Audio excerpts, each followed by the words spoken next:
relação com a costa ocidental já é antiga, desde o ano passado que já passaram por esta mesa para serem entrevistadas as mais diversas personalidades em todas as áreas do conhecimento, da cultura, etc. Pela primeira vez sinto-me atrapalhada com o meu entrevistado, porque, como dizia o José Agostinho há bocadinho, desta vez vai-se virar o feitiço contra o feiticeiro. Vou entrevistar a pessoa que mudou a minha vida há uns anos atrás e continua a mudá-la todos os dias pela grande quantidade de coisas que me são dadas ver, sentir, saber e perceber quando estou ao seu lado. Onésimo Teutano de Almeida, um homem de São Miguel, mas um homem do mundo, sobretudo um homem do mundo. Uma história longa, uma biografia complexa e uma história de vida muito bonita, que passa também por relação permanente com os amigos, muitas histórias, muito bom humor, muita alegria, dúzias de viagens, poucas horas de sono, muitos livros escritos, muita comunicação, muita vida. Fui entrevistada por ele para a RTP há uns anos atrás e para o Canal 20 nos Estados Unidos também já por 2 ou 3 vezes. Onésimo não é fácil. Do seminário de Angra, do bacharelato feito numa universidade portuguesa para os Estados Unidos e hoje a condição de responsável por muita coisa dentro da Brown, uma grande universidade. Como é que foi? Um percurso comprido, muito comprido. Como é que foi? Outro dia o Pierre contava aquela história que eu uso muitas vezes para explicar como é que foi. É um naufrágio, há um naufrágio, toda a gente pensa que morreu toda a gente e de repente começam a ver muito vento, o mar muito mau e está a televisão ali e aí as pessoas a tentar a ver se era possível chegar. É impossível sair um barco para sair buscar aquela gente, helicópteros também é impossível. Começam depois a ver uns pontinhos, a avançar e a mexer, uns galhinhos assim a mexer. Começam a perceber-se que são dois náufragos que estão a avançar e finalmente chegam, dão-nos uma corrente, uma corda e eles puxam-nos para a terra, estão exaustos, mas depois perguntaram como é que, com um mar daqueles, como é que eles conseguiram chegar ali. Eram 2 italianos e eles disseram, parlando. Então também o meu percurso foi assim, olha, eu fui parlando. Mas chegar na Brown, na professor catedrático, sendo português e ser a pessoa respeitada que tu és hoje na Brown, tem que ter tido outros contornos, houve mais coisas, foi preciso trabalhar muito, não foi só parlando. Foi. Até porque não existia português na Brown, eu fiz parte da equipa que criou aquilo, porque na vida é assim, às vezes as coisas acontecem porque a gente faz com que elas aconteçam, se a gente ficar de braços cruzados à espera que elas aconteçam, elas não acontecem, é preciso fazer com que elas aconteçam. Quando eu me envolvi nisso, não fazia a menor ideia que isto ia dar o que deu hoje. Eu nunca tive planos nenhum especiais. Eu gostava de ser jornalista, eu queria ser. Na comunicação sempre me interessou muito. Gostava dos jornais e gostava de me escrever para os jornais e também ser professor. Eram as únicas 2 coisas que me interessavam. De modo que, quando fui para a universidade na Brown, fui estudar, não estava sequer a pensar no que é que ia acontecer, mas depois fui-me envolvendo, respondendo a necessidades. A minha vida foi sempre motivada ou impulsionada por, mais do que eu querer fazer aquilo ou aquele outro, havia necessidade de resolver problemas e eu fui me envolvendo a fazer isto e a fazer aquele outro. Tinha obrigações que outras pessoas não tinham, porque eu levava um treino que outras pessoas não tinham, uma experiência que outras pessoas não tinham e também porque, por feitio, sou um pouquinho. Não é tiradiço, eu não penso no lado negativo das coisas, é preciso fazer-se uma coisa, penso que é possível fazer e a gente só sabe se é possível ou não é, depois da gente tentar fazer e depois as coisas vão fazendo, uma coisa puxa a outra e foi de facto com parlando, nunca foi assim, eu quero ser isto, quero fazer aquilo, nunca tive E quem é que hoje em dia procura os cursos de português da Brown? Eu não queria reduzir a minha vida só aos cursos portugueses da Brown. Sim, mas estamos agora por aí, nesta fase. Sim, a nível de licenciatura, são americanos, sobretudo, que tiram cursos connosco. Vêm de todos os lados, os interesses vêm de todo lado. Alguns vão porque ouviram, isso acontece muitas vezes, querem uma língua de que não sabem nada e querem conhecer uma língua nova. Essa é uma razão. Outra razão é, ouviram a língua e a língua pareceu-lhes bonita e há hoje gente com doutoramento que começou assim, a língua era bonita e quiseram estudá-la. E outros porque é por causa de uma namorada ou de um namorado, outros porque os pais fizeram serviço diplomático no Brasil, ou em Angola, em qualquer sítio, ou porque, razões de diversa ordem, há uma miríade de razões. E depois, por mestrado, os alunos aí já têm alguns luso-americanos, mas que naquela altura, no princípio, porque iam para as escolas do ensino bilingue, mas hoje nós já formamos umas 2 dúzias e meia de doutorados que estão a lecionar nas universidades americanas. Muitos deles vão para os estudos mais avançados por causa do Brasil, porque na Europa, não é só em Portugal, não é só na Europa, não é só na América, é também na Europa que o português é mais atraente por causa do Brasil. As possibilidades são imensas, há um fascínio pelo Brasil, um país novo, um país grande, um país com grandes possibilidades. E também agora há muita gente que vai por causa da África, há muita gente interessada em África, mais do que por Portugal. Mas há sempre gente interessada em Portugal, mas os nossos alunos têm que fazer estudos portugueses, portanto, que têm a ver com a África, com Portugal, com os Açores e com o Brasil. Mas, como disse, isso é apenas uma das minhas... Eu tenho aqui títulos, mais de uma vintena de títulos, muitos deles são parcerias com pessoas muito interessantes de Portugal. Esta escrita de parceria, muitas vezes para desmontar ou reexplicar outros fenómenos da literatura portuguesa, são aquilo que mais gostaste de fazer, ou as obras singulares, algumas delas mais recentes, outras também já nem são tão recentes assim? É sempre a mesma história. Tenho uma coisa, está a trabalhar num livro, faço um livro, mas depois há necessidade de escrever, de fazer outras coisas. Alguns livros aí são de homenagem a pessoas que eu respeitei, que foram influentes, importantes na minha vida, e eu organizei volumes de homenagem a eles.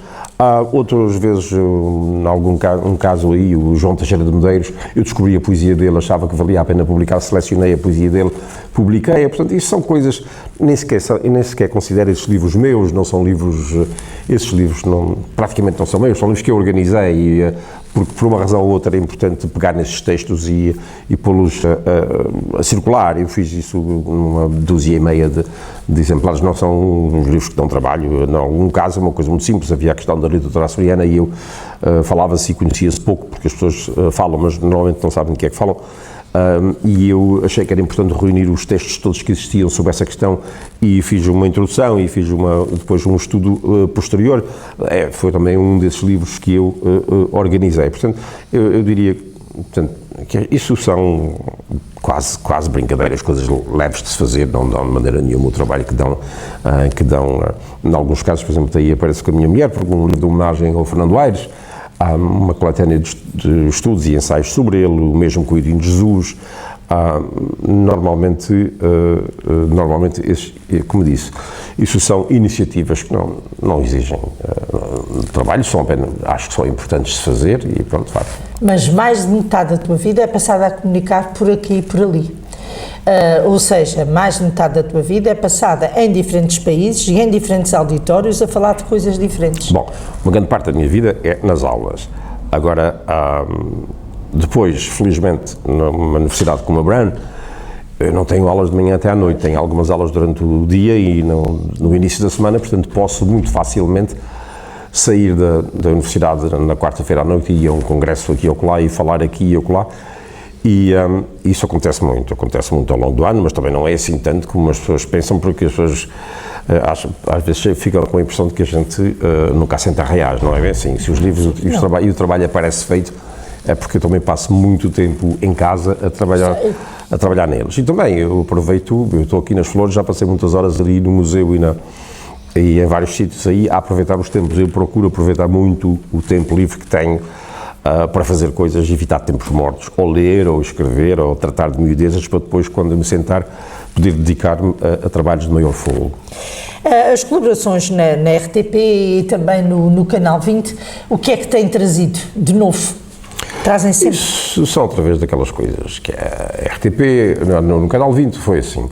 Pediram-me para eu colaborar, queriam que eu fizesse um programa e disse: olha, a única coisa que eu posso fazer passa aqui tanta gente, aproveitar as pessoas que estão aqui e fazer o que estás a fazer aqui, aproveitar as pessoas que passam e disponibilizá-las para que as pessoas que estão em casa possam saber um pouco mais, conhecer um pouco mais. E eu fiz isso faço isso desde 1979, já entrevistei umas 1.500 pessoas e se não tivesse entrevistado, essas pessoas teriam passado por ali e não teriam multiplicado a sua presença através da televisão. Quando a RTP Açores me pediu para eu vir cá fazer o mesmo, houve naquela altura, porque é que é preciso vir um indivíduo de lá, não sei porque é que me foram chamar, mas chamaram-me, e eu achei que o que podia fazer era, conhecia tantos açorianos espalhados pelo mundo e que os próprios Açores não conheciam. E mesmo aqui nos Açores havia açorianos que os próprios açorianos não conheciam, porque aqui caía-se muito na política, a figura política que é entrevistada, e depois há uma grande quantidade de gente por aí que tem coisas interessantes a dizer e que precisava ser conhecida.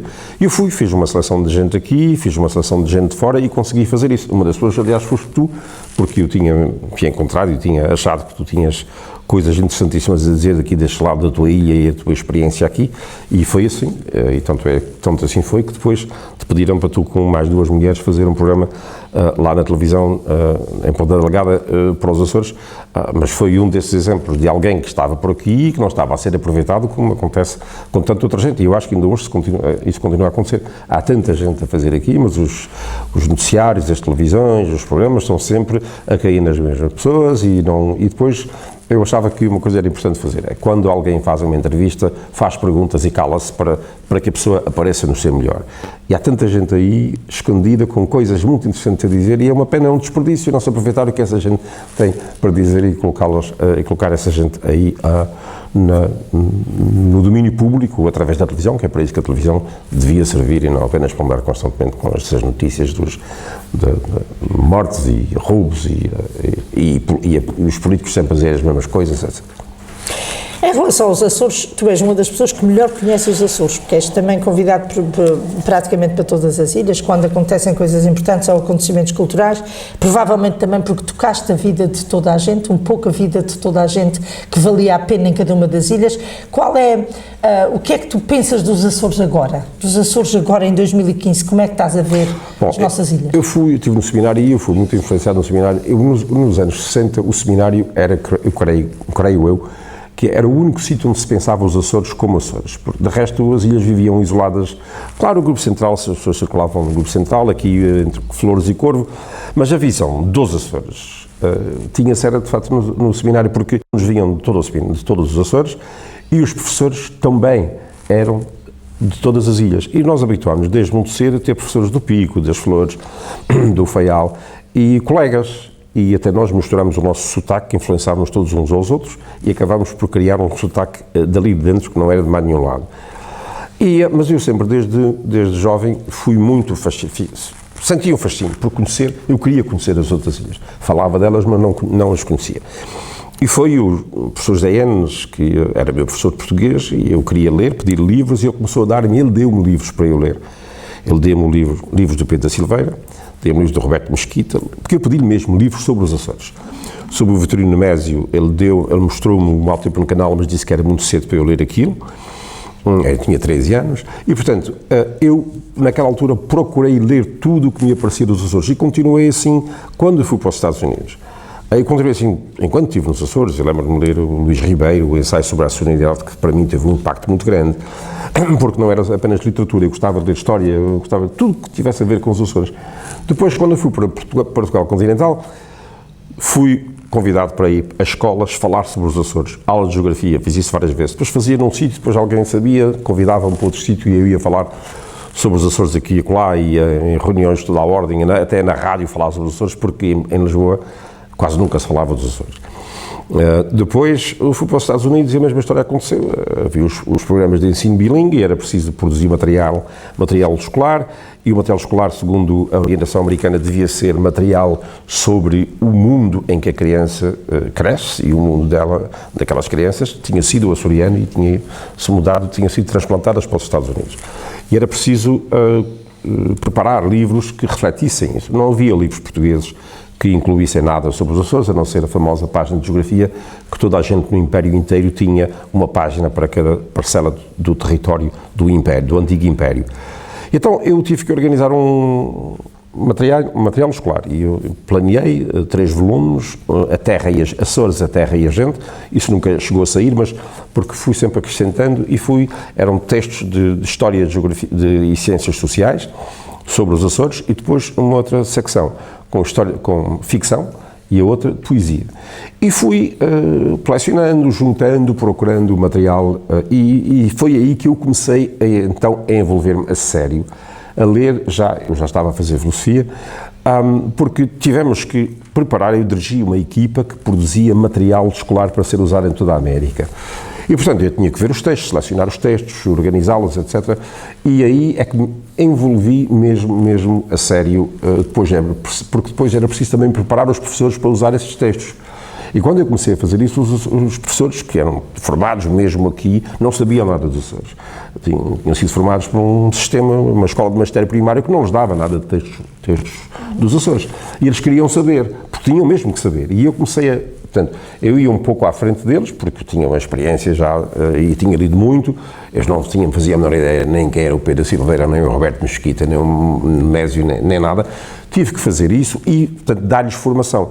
Enquanto fui fazendo isso, eu já estava, nessa altura, tínhamos criado o Centro de Estudos Portugueses e Brasileiros na universidade. Eu era ainda aluno de filosofia quando isso aconteceu, e acharam que era importante os próprios alunos que faziam esses workshops, essas sessões de preparação de formação de professores, e porque eles estavam a estudar na universidade, a formar-se, para irem depois, alguns deles vinham em part-time estudar para a universidade e estavam nas escolas, eles próprios pediram que eu desse um curso sistemático sobre os Açores. E foi assim que eu dei esse curso.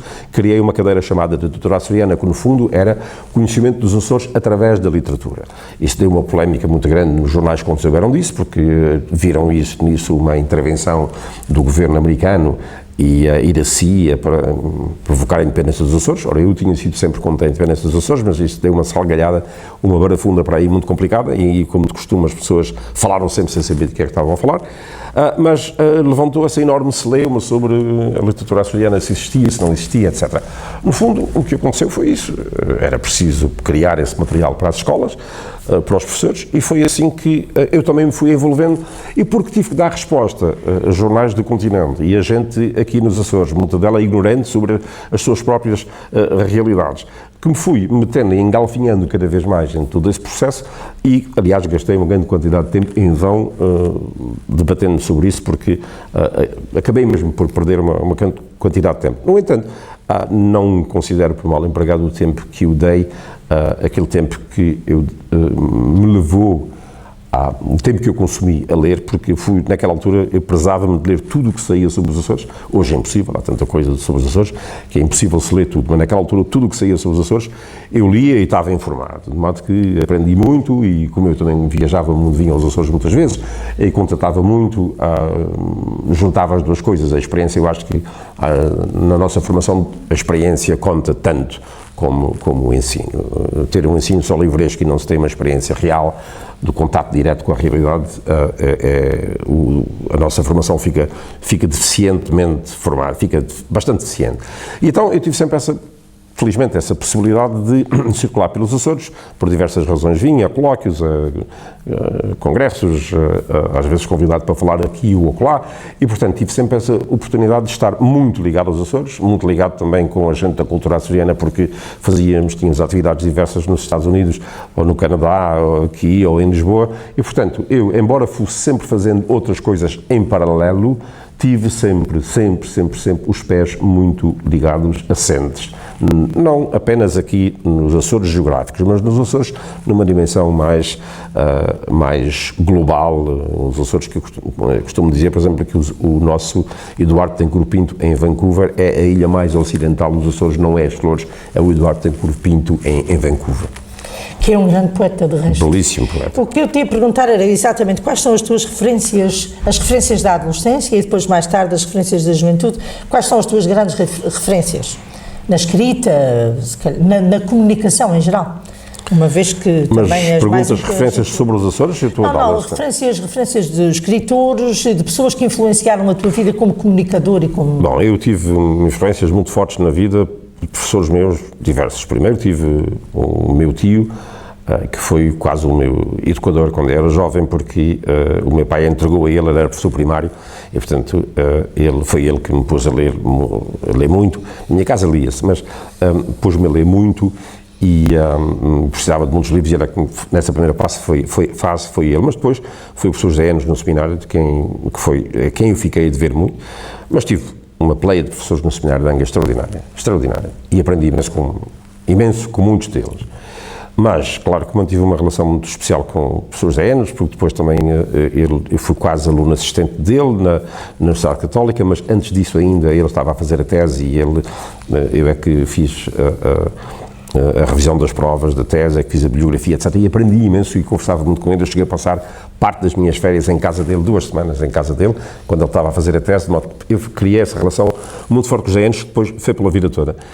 Mas, portanto, tive essa referência, mas também, repito, tive outros professores de seminário que foram referências importantes, Francisco Carmo, Arturo Goulart, Cunha de Oliveira, mas depois Coelho de Sousa, um grande professor português que eu tive e a quem lhe devo bastante. Depois, eu devo estar esquecendo de alguns, mas depois em Lisboa, na Universidade Católica, foi com José Enos ainda, mas depois para a América as coisas mudaram completamente, porque uma das grandes referências para mim foi o professor Jorge Monteiro, um luso-americano, que era professor de literatura americana, lá na universidade, e de quem eu fiquei muito amigo, e depois foi com ele que se criou, que eu colaborei para criar o Centro de Estudos Portugueses e Brasileiros.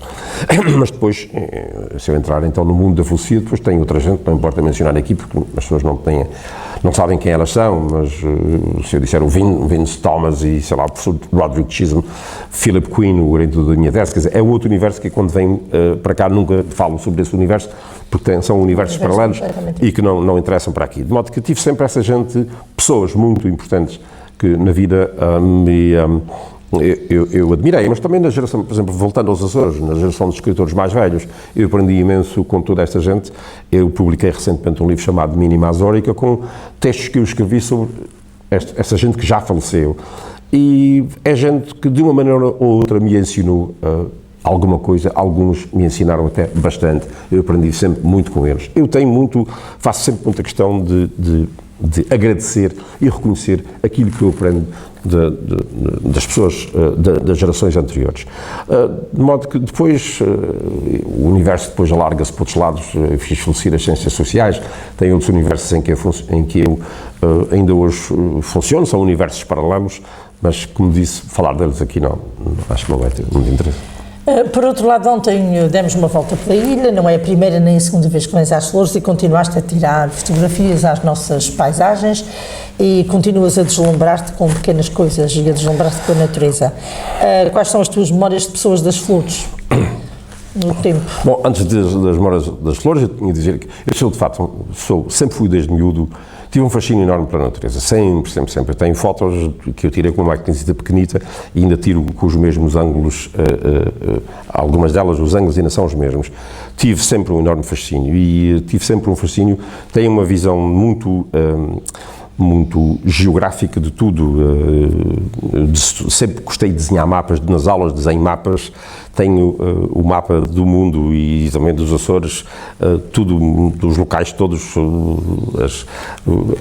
as baías, tenho uma visão muito precisa de toda a geografia. E também, e nunca me canso de revisitar os lugares que gosto. Isso é assim, nunca me canso de revisitar os lugares que gosto. E vou outra vez e volto.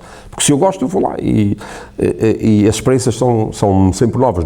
Não sei porquê, mas não me canso. Então, se for aos Açores, eu volto. Eu já não sei quantas vezes estive em São Jorge, no Pico da Esperança, eu já não sei quantas vezes descia algumas das Fajãs, mas sobretudo em São Jorge, mas não sei quantas vezes olhei para o Pico, quantas fotos tirei do Pico, quantas vezes andei por ali, em São Miguel, por tudo quanto é sítio. Aqui nas Flores já é a 5ª vez que eu venho, ando por aí, nunca me canso e nunca vejo tudo, e se pudesse ficava mais tempo a ver mais coisas. Bom, mas passando agora, isso é parte da natureza, mas isso acontece, não é só com os Açores, acontece com os canyons da América, ou acontece com a Europa, com a Noruega, acontece com a Islândia, em muitos outros sítios, com a Grécia, tem esse fascínio, e se eu puder, eu quero é estar com um espaço que tive à minha frente e com tempo, e ver e rever, visitar e revisitar.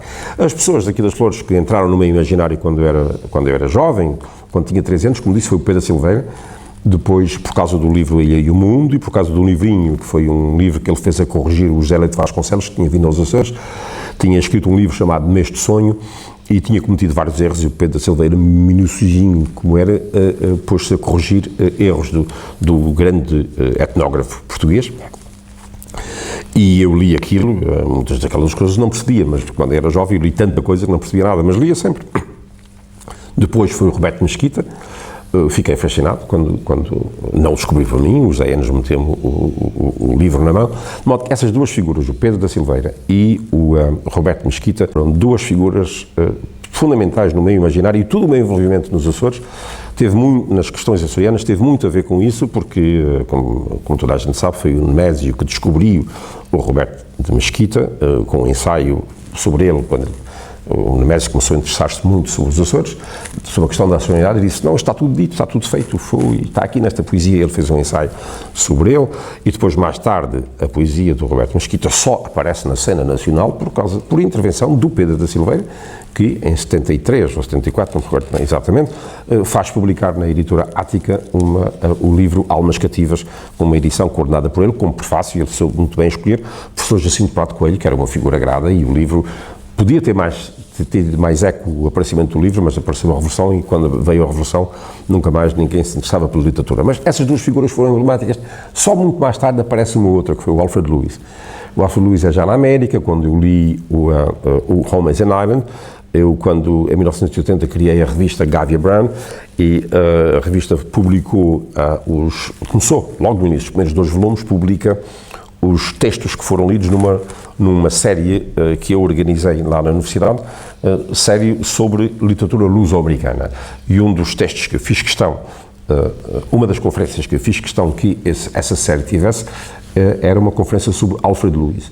E então foi o Nelson Vieira que escreveu um ensaio sobre Alfred Lewis, e esse ensaio está publicado.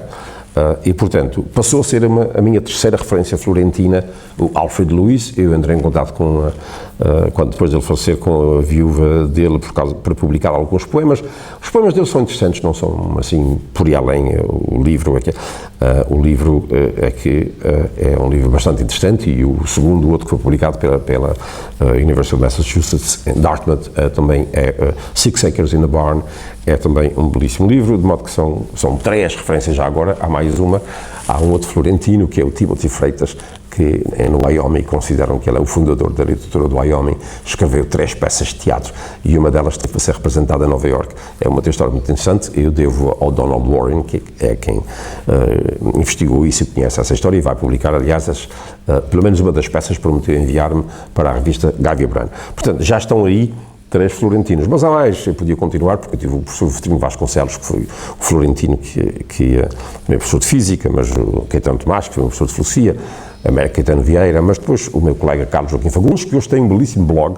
O Carlos Joaquim Fagundes foi meu colega no seminário. Hoje tem um blog chamado O Pico da Vigia, e é impressionante o que o Carlos tem naquela cabeça. O vocabulário que está completamente em desuso, está ainda na memória dele. Diz que era o vocabulário da sua infância, as memórias que ele tem das experiências da vida dura aqui naqueles anos, nos anos 50 e 60. Aquele homem, não sei onde é que ele vai buscar, é quase como uma Fernando Pessoa, que nunca mais acaba de escrever coisas no baú, nunca mais, não tem fundo. A memória vivencial do Carlos Joaquim Fagundes também não tem fundo. É mais houve outra gente, o Pai Jaime da Silveira é música. Eu tenho outros florentinos, há um florentino que eu gosto muito, Nuno Alves Vieira, que é professor de latim num college nos Estados Unidos, Stonehill College. É um altamente consciencioso professor, excelente pedagogo, e de quem sou bastante amigo, de modo que e podia, como por aí fora, lembrar-me de muita mais gente, porque no meu imaginário, no nosso imaginário, havia um respeito muito grande pela gente das flores. Existe também Caetano Valão da Serpa, que também é daqui, e um respeito grande porque havia aquela ideia de que aqui havia uma tradição antiga de se ler muito nas casas, as famílias, havia gente a tradição de se ler. Lembro-me de mencionar os livros especificamente de Júlio Diniz, mas não era só o Júlio Diniz, porque, claro, era inofensivo, mas havia outros livros que eram lidos em família, na altura quando não havia televisão. Mas isso explicava porque é que havia muito vocabulário e havia uma cultura popular forte, e era essa ideia que nós tínhamos, era transmitida a nós pelos professores que vinham daqui. De modo que no meu imaginário as flores tiveram sempre uma presença forte. Eu não estou a dizer isso para ser subserviente ou a ser super simpático, não, estou a dizer isso porque é mesmo verdade. Outra coisa, se tu hoje, tu és um comunicador natural, sempre que encontras pessoas tens coisas para conversar com elas. Imagina que hoje encontravas uma pessoa que não te conhece e ias tu apresentar-te. O que é que dirias de ti? Olha, fico meio calado pelo seguinte, porque eu nunca faço isso, não, eu respondo a perguntas, eu nunca digo eu sou assim ou sou assado. Eu conto muitas histórias, mas eu acho, não sei, eu acho que não me ponho a falar... Se alguém perguntasse quem é que o senhor é? Pois, eu digo, eu sou o Onésimo, sou de Pico da Pedra, digo sempre, sou de Pico da Pedra, começo sempre por aí. Nunca me apresento como outra coisa, sou fulano, olha, há sítios, nos Estados Unidos aparece sempre como português, em Lisboa nunca digo que vivo nos Estados Unidos. Quando é o Onésimo, onde é que eu sou? Do Pico da Pedra, São Miguel, dos Açores, não. Não é por nada, não. Eu, sei lá, agora fico assim meio porque posso estar a querer dar um ar de modéstia, mas não. Eu conto muita história, falo muito, etc, mas eu conto mais histórias que aconteceram. Eu não gosto de contar histórias em que a gente é o herói, não, ninguém tem pachorra para isso. Uma vez ou outra, pronto, acontece. Que a gente mas é interessante que nós todos conhecemos mais o Onésimo e, no entanto, tu és casado com uma mulher fantástica e também com uma mulher ligada à literatura, ligada à mesma universidade, que já colaborou contigo numa obra e que normalmente quando falamos do Onésimo não estamos a falar da Leonor, mas quem te conhece bem e quem já teve o privilégio, como eu, de poder ir à tua casa e de partilhar com vocês da familiaridade e da simpatia com que vocês recebem, sabe que a Leonor é uma figura fundamental na tua vida, fundamental também na vida da Brown e na vida dos alunos da Brown, porque tem uma atitude intelectualmente profunda, mas ao mesmo tempo muito maternal. Como é que é, Leonor? Também sei que vocês fazem muitas viagens de parceria para estudar, para trabalhar. Como é a Leonor como parceira intelectual? Extraordinária. Também não vou dizer nada que não seja... que nós todos não saibamos que é verdade. Eu costumo dizer, ela é muito melhor professora do que eu. Ela é uma extraordinária professora. Eu sei. É extraordinária. Os alunos adoram-na. Ela tem muito mais jeito pedagógico do que eu.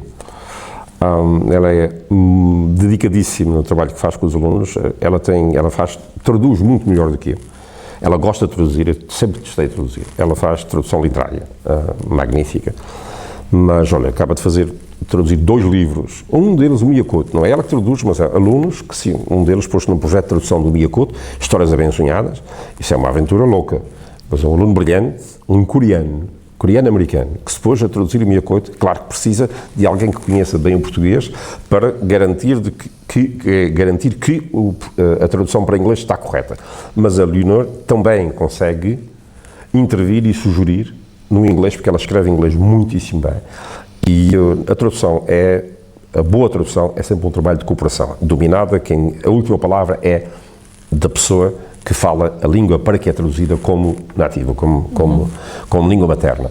Mas esse exemplo do Miyakoto é um exemplo, um outro foi o Walter Ugumem, porquê? Porque um aluno o coreano é que se pôs, a traduzir o Walter Ugumem.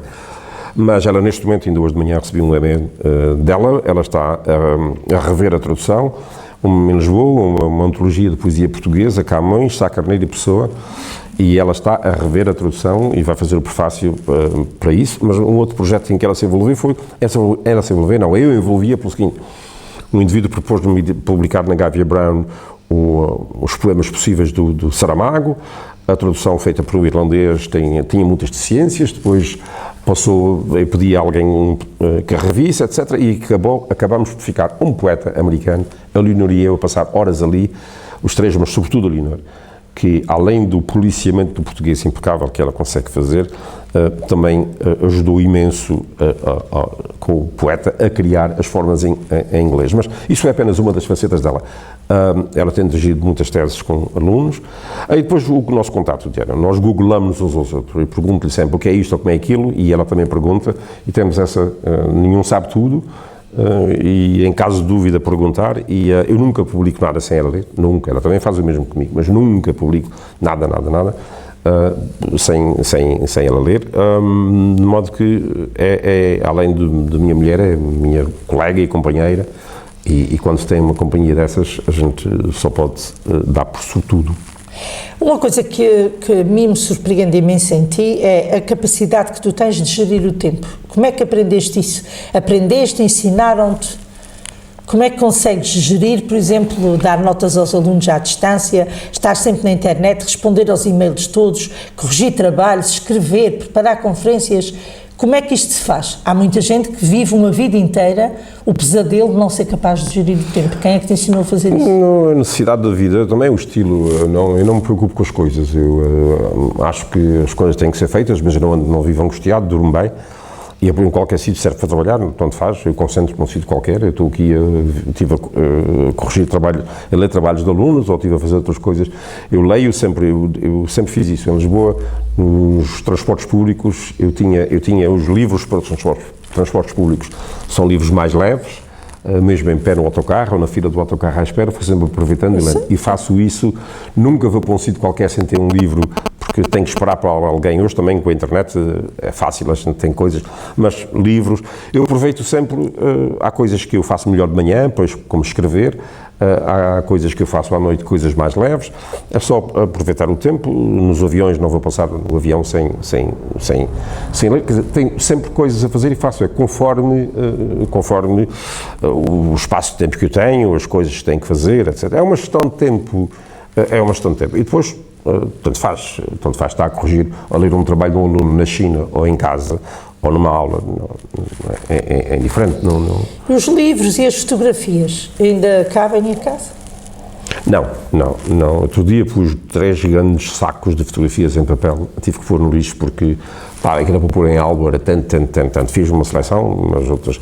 Os livros já não cabem, deve ser 15 mil livros que estão lá e não há mais espaço e não sei como é que vai ser, porque os livros chegam constantemente, são ofertas, são os que eu compro pensando que vou ler, mas é um vício, isso é uma coisa que não tem solução e não... E algum dia vai ser para parar ou não vai ser para parar? Enquanto agora com o Amazon.com é uma complicação, porque a gente ouve falar do livro, lê uma coisa sobre ele e quase refletido, a gente manda vir o livro e o livro depois chega e a gente não tem tempo de ler o livro, e mais ainda, de tal maneira que a gente está a procurar um livro, às vezes é mais fácil mandar o vir pela Amazon do que descobrir onde é que o livro está em casa. E vem o livro pela segunda vez. Há algum dia em que queiras parar ou só vais parar quando já não tiveres forças para trabalhar mais? Um dia um gato bebeu gasolina e depois largou-se a correr, de repente parou.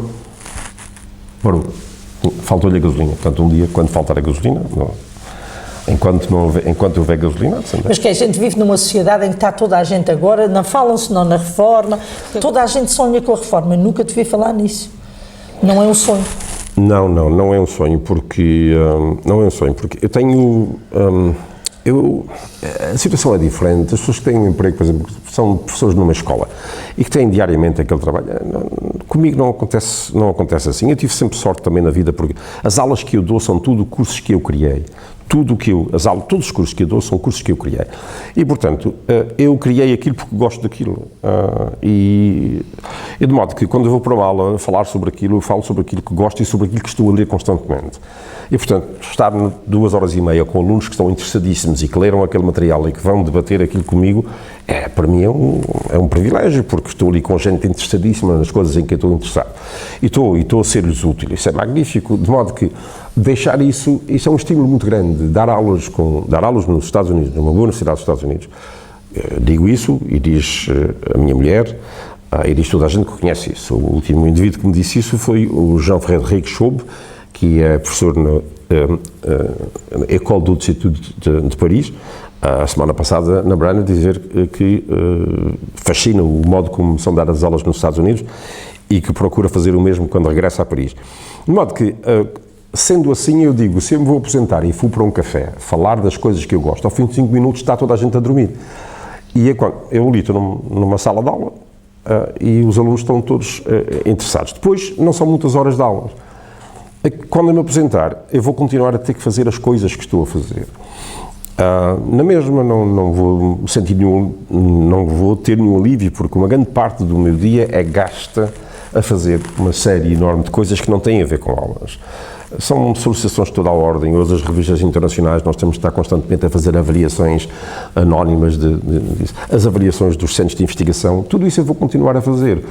Escrever para aqui, uma conferência para lá, tudo isso eu vou continuar a fazer. Portanto, eu não vou ficar aliviado disso e cada vez mais nós hoje estamos com as cartas de recomendação para a gente que é promovido na carreira, eu vou continuar a fazer tudo isso, de modo que não vejo de onde é que vai vir o meu alívio quando eu deixar.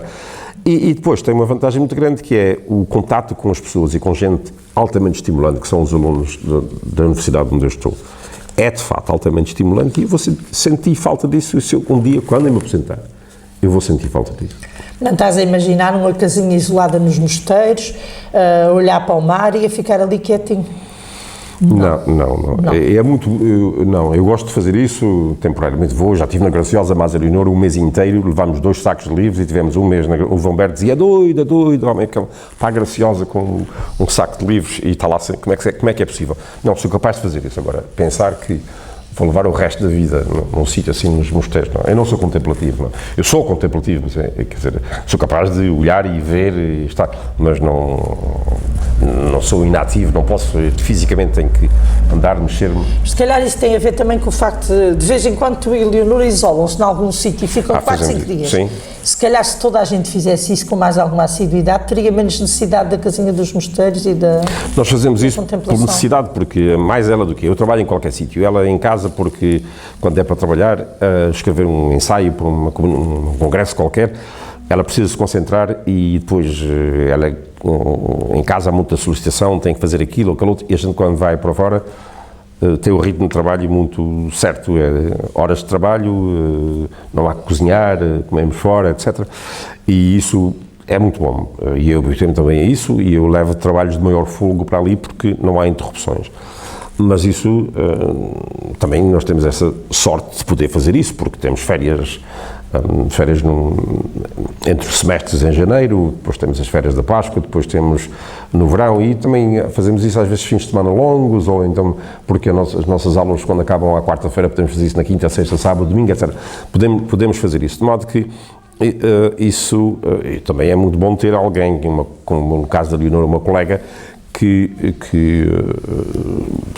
gosta das mesmas coisas que eu gosto, mas também faz isso e passeia e ela gosta. Há coisas que ela gosta que eu sei que não gosta. Já ela cozinha para os amigos, raramente se vai comer fora e tem-se a casa cheia de gente. Sim, mas aí é preciso as pessoas complementarem-se. Ela gosta de cozinhar e eu gosto de comer, dá perfeitamente bem, funciona magnífico.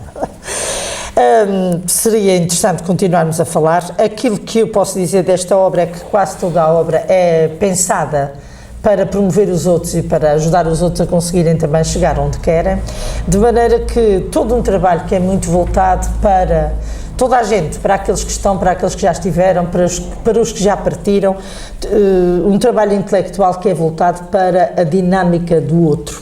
E pronto, vamos acabar, só que antes de acabar eu ainda ia perguntar ao Onésimo aquilo que costumo perguntar a toda a gente que aparece aqui, porque são entrevistas que ficam para a posteridade, que ficam para sempre, que não se perdem e que não vai ser preciso ir pedir à televisão para gravar, porque elas vão ficar gravadas em direto.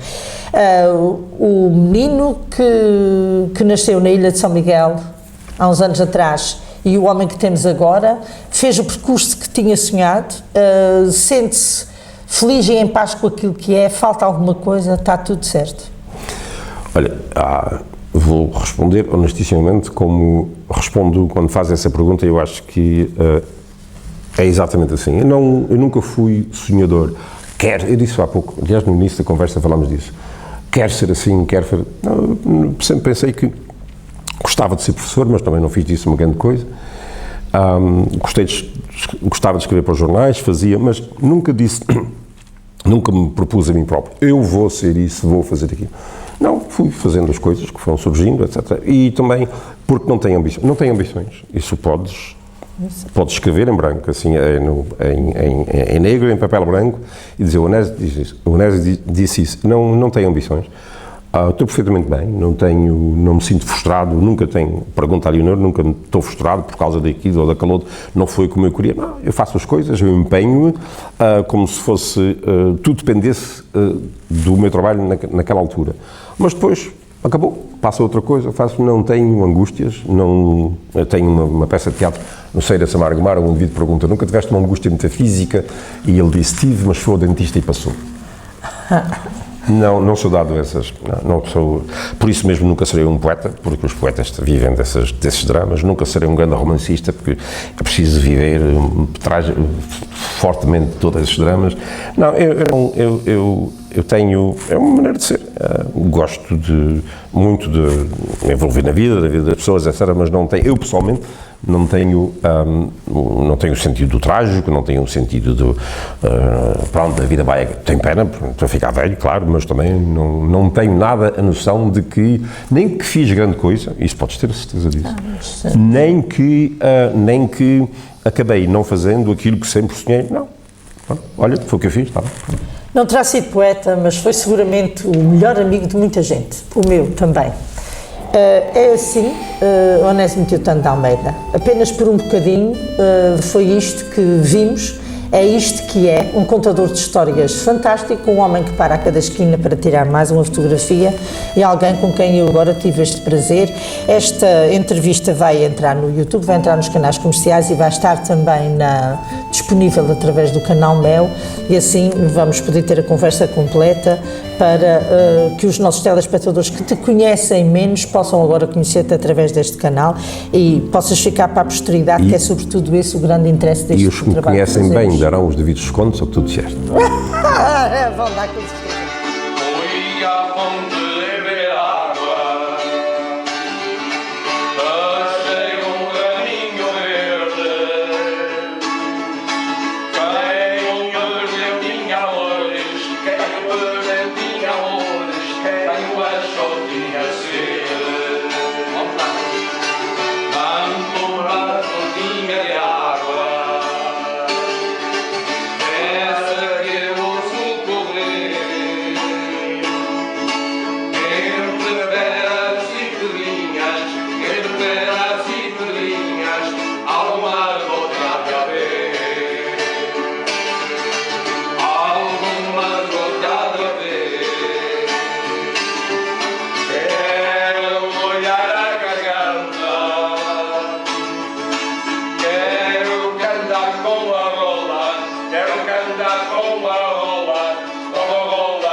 Quando mando minha